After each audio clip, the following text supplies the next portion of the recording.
দেশের উত্তর এবং মধ্যাঞ্চলের বিভিন্ন নদ নদীর পানি বাড়ছে, তবে এখনও বিপদসীমা নিচ দিয়ে প্রবাহিত হচ্ছে। সেখানকার সবশেষ পরিস্থিতি জানাতে নীলফামারী থেকে যুক্ত হচ্ছেন সহকর্মী বিজয় কাজল। কাজল, বিভিন্ন নদ নদীর পানি বাড়ছে, তবে বিপদসীমার নিচে রয়েছে এখনো। নীলফামারীতে আছেন, কি অবস্থা সেখানে? পানি উন্নয়ন বোর্ড কি বলছে, সব মিলিয়ে যদি বিস্তারিত বলেন।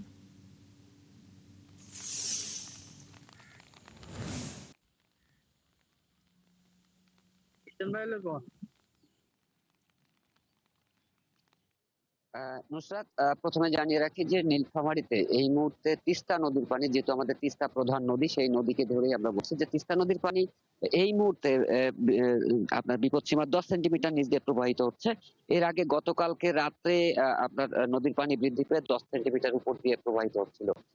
তাছাড়াও অন্যান্য যে নদীর পানিগুলো রয়েছে সেক্ষেত্রে প্রায় 10টি নদী রয়েছে, আরো সেই নদ নদীর পানিগুলো বৃদ্ধি পেয়েছে। কারণ হচ্ছে যে আপনার আমাদের যে দেশের অভ্যন্তরে যে বৃষ্টিপাত সেটি হওয়ার কারণে বেশ কিছু নদ নদীর পানি বৃদ্ধি পেয়েছে। তবে এখানে এখন পর্যন্ত এই জেলায় বন্যার তেমন কোনো সংখ্যা আমরা আবহাওয়া দপ্তরের তথ্য থেকে যতটুকু জেনেছি বা স্থানীয় পানি উন্নয়ন বোর্ড থেকে যা জানতে পেরেছি আমরা ততক্ষণ পর্যন্ত, যে এই মুহূর্তে নীলফামারীতে আপনার বন্যার তেমন একটা পূর্বাভাস নেই।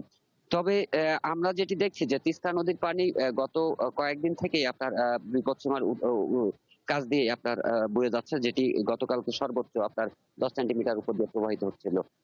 যেটি এখন সকাল থেকে কমতে কমতে সেটি ইতিমধ্যে আপনার 10 সেন্টিমিটার নিচ দিয়ে প্রবাহিত হচ্ছে, এবং উজানের ঢল এবং ভারী বৃষ্টিপাত না হওয়ার কারণে এবং ঢল যেহেতু বন্ধ রয়েছে, যার কারণে কিন্তু আপনার পানি কিন্তু এখন আপনার কমছে।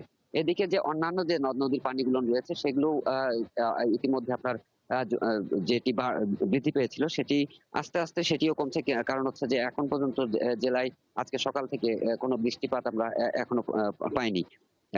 যেটি আমরা কৃষি বিভাগ এবং পানি উন্নয়ন বোর্ড এবং আবহাওয়া দপ্তরের যে তথ্য অনুযায়ী চলতি জুলাই মাসে এখন পর্যন্ত মানে আজকে পর্যন্ত আপনার 263 মিলিমিটার বৃষ্টিপাত ইতিমধ্যে আমাদের জেলায় হয়েছে, যেটি গত বছরের তুলনায় গত বছরের জুলাই মাসে যেটি ছিল 115 মিলিমিটার বৃষ্টিপাত, যা এখন পর্যন্ত আপনার বৃষ্টি যেটি হচ্ছে, যেটি এবছরে এখনো সর্বোচ্চ বৃষ্টিপাত যেটি বলতেছে আর কি কৃষি বিভাগ। এদিকে পানি উন্নয়ন বোর্ডের যে আবহাওয়া দপ্তর যেটি জানিয়েছে যে আগামী 72 ঘন্টায় এই আমাদের রংপুর বিভাগের যে নদ নদীর পানিগুলো বৃদ্ধি পেতে পারে, সেক্ষেত্রে আগামী 24 ঘন্টায় নীলফামারীর যে তিস্তা নদী সহ এবং লালমনিরহাট এই অঞ্চলটাতে কিছুটা নদীর পানি বৃদ্ধি পাবে। তবে নীলফামারীর যে পানিটা বৃদ্ধি পাবে সেটি কিন্তু আপনার দ্রুত সময়ের মধ্যে সেটি আপনার নেমে যাবে, যেটি আপনার ভাটি অঞ্চলে, যেটি হচ্ছে লালমনিরহাট কুড়িগ্রাম হয়ে সেটি